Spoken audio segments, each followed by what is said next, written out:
In this lesson, I will talk about metadata and EC2 user data. Both are really important features. So, first of all, let's take a look at what user data is. Let's say we go to the administration console and we are going to launch an instance.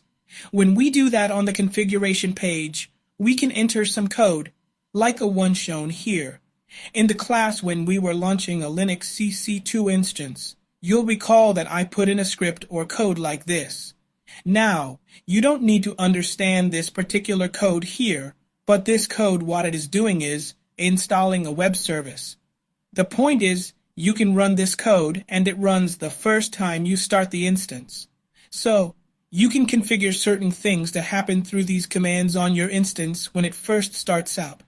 So, in this case, it's actually going to install a web service on our EC2 instance. Now, EC2 user data is limited to 16 kilobytes. So, there's a certain amount of code that you can run.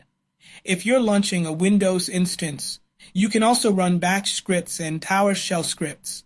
So, I can paste in here a script for it to install IIS or Internet Information Services, which would come to be the web service on Windows. And what we're doing here is, as you can see, we're entering the text, but also you can load a file with that code. So that's the user data.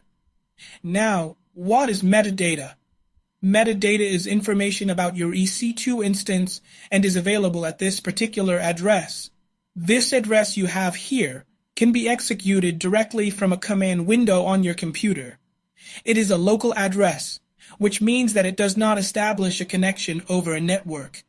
Its purpose is simply to look up certain information on the computer where it is running, specifically on your EC2 instance. Now, don't worry, you won't have to remember this for the exam, but it's good to know. So, what do you find when you put in this URL? Well, this is some of the information you can return. Here we're using a command called curl, which simply checks this URL. And if we just put this path here, we get a list of information. And this is data about our instance. So, we can query any of this different data and we'll find some information. For example, in this case, we're putting in the route that we saw earlier, and then we add local IPv4 to the end. And that actually returns the private IPv4 IP address of this instance. And you can see it here just before the command prompt.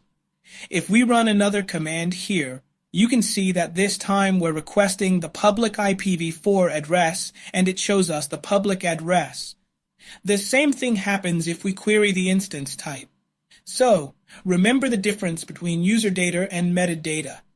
User data gives you the ability to execute commands when the system is booting, and metadata can return information about the instance that is registered locally. And that's all you need to know for now.